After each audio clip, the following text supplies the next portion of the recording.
Hello everyone, welcome back on my YouTube channel.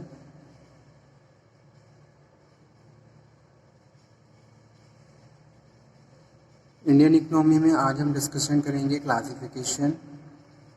Classification of Indian economic sector.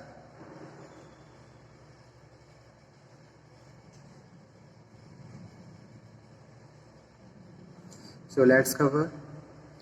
Indian economic sector can be classified into three categories. Indian economic sector can be classified into three sectors. ठीक है, on the basis of activity performed, on the basis of working conditions of workers, on the basis of the ownership. तो first one है on the basis of activity performed. Second one on the basis of working conditions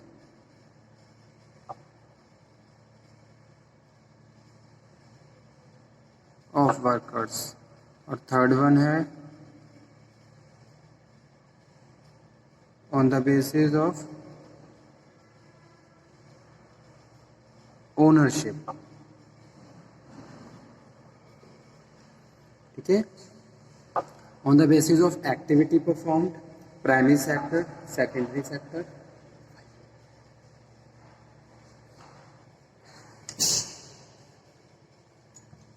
So first one है on the basis of activity performed, primary sector, secondary sector और tertiary sector.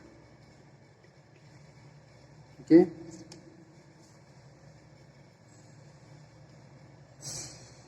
primary, secondary, tertiary.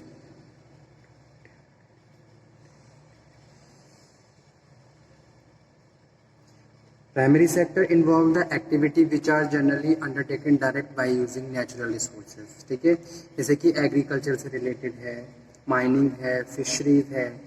Most of the product of this sector belong the agriculture, dairy, fishing. ठीक है, it is also known as agriculture और allied sector. इसको agriculture और allied sector भी बोलते हैं. इसका contribution of primary sector of national GDP of India was 17.2% था फिजिकल ईयर 2012 में. लेकिन अभी का फिलहाल आप एक बार देख लीजिए. ठीक है, यानी कि मेजर कंट्रीब्यूशन आता है प्राइमरी सेक्टर से, मेजर कंट्रीब्यूशन भी आता है सेकेंडरी सेक्टर से भी. सेकेंडरी सेक्टर में हम बात कर रहे हैं इंडस्ट्रियल प्रोडक्शंस की, इंडस्ट्रियल गुड्स की, जिनके थ्रू जीडीपी में हमारा इनिशिएट लिया जाता है इंडियन नेशनल जीडीपी में. Manufacturing is associated with the different kind of industry, it is also known as industrial sector.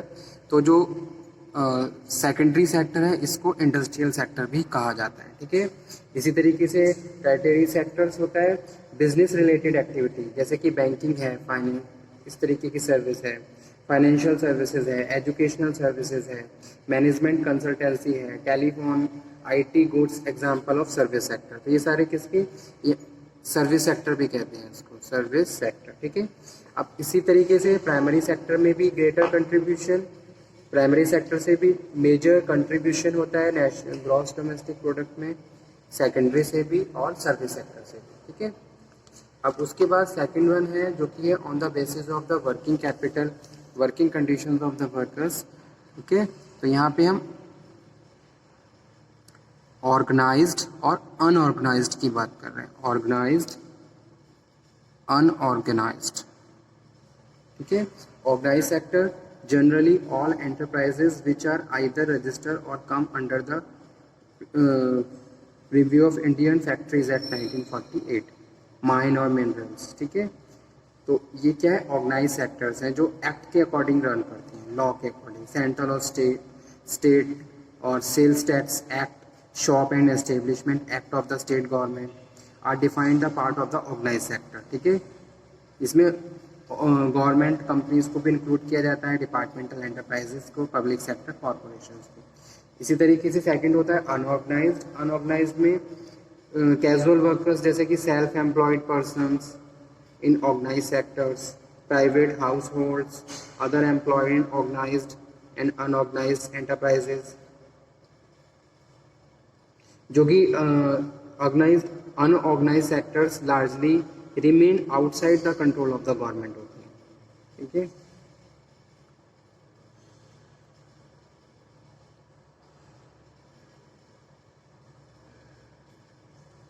Unorganised sectors में बस ये एक कंडीशन होती है कि भाई इनका वेजेस फिक्स नहीं होता, ये डिसएडवांटेजेस है अनऑर्गेनाइज सेक्टर का। उसके बाद थर्ड वन है on the basis of the ownership.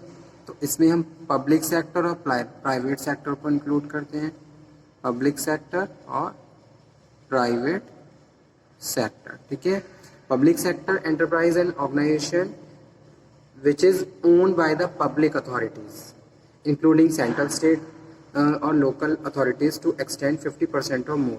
It is established for the achievement of the defined set of public purpose which may be multi-dimensional. ठीक है,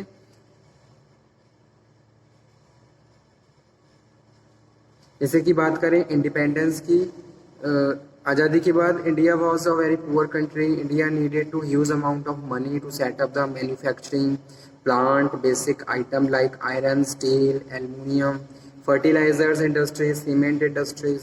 So additionally, infrastructure like road, railways and part of airports also require huge investment. So in those days, Indian entrepreneur was not cash rich, so government had to started creating big public sector like SAIL, Steel Authority of India Limited, oil and natural gas commissions. ठीक है, इसी तरीके से private sector consist organisation which are being run manage by the governments, companies like Hero Honda, Tata from private sectors. ठीक है, private sector consist organisation which are being run and manage by the private persons. ठीक है,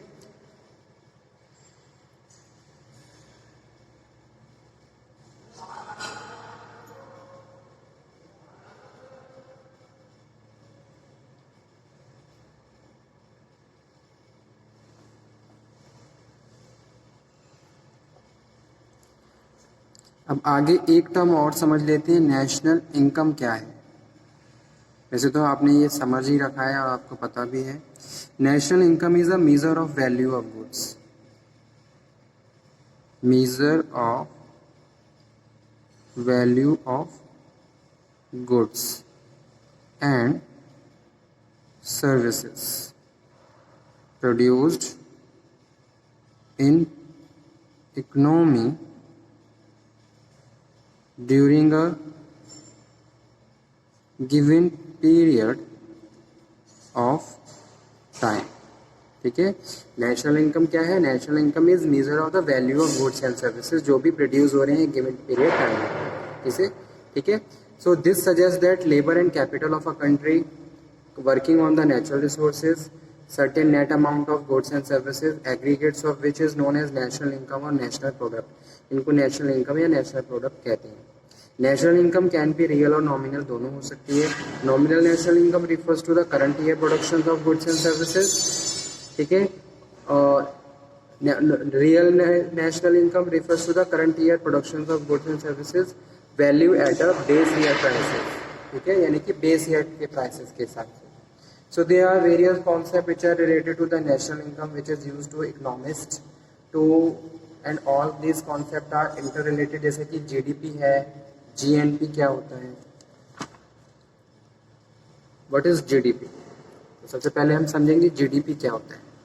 GDP stand for gross domestic product। GDP is the money value of all final goods and services produced within the domestic boundary of a country in accounting हुआ। तो एक accounting year में जितना भी production हुआ, accounting year whole goods and services production. ठीक है, एक अकाउंटिंग ईयर में जितना भी प्रोडक्शन हुआ वो आपके जीडीपी है।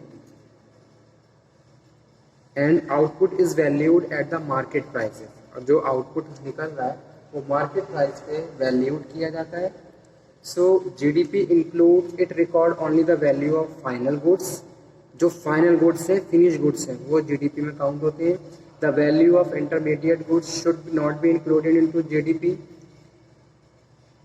It include the tangible goods जैसे कि food, car etcetera, and intangible services, transportation, consulting, doctor visits, ये सब भी इंक्लूड की जाती है जीडीपी में. It includes goods and services produce in the current year, not involve the transaction of the past. ठीक है. It measure the value of production with in the geographic boundary of the country. तो value of the जो production है वो geographic boundary of country का ही calculate किया जाता है. अब जीडीपी में इंक्लूड क्या नहीं होता है. GDP exclude the most of item that are produced and consume at a home. ठीक है. नेवर एंटर द मार्केट, जो मार्केट में नहीं आ रहे, जैसे कि value of farm output which are keep to their personal use of, not include in the GDP.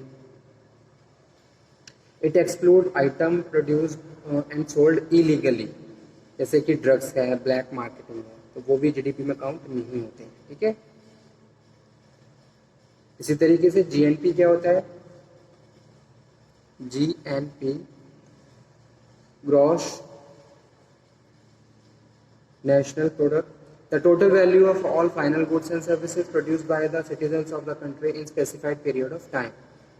It differs from the GDP by including income that our citizens are abroad, earn abroad, and subtracting it from the income that foreigners earn in the country. ठीक है. तो GNP क्या है. Gross national product, GDP plus NFIA, net factor income from abroad, plus कर देते हैं GNP. ठीक है. So difference between factor income from abroad and factor income to abroad, तो ये क्या है. जीएनपी है. Okay, thank you.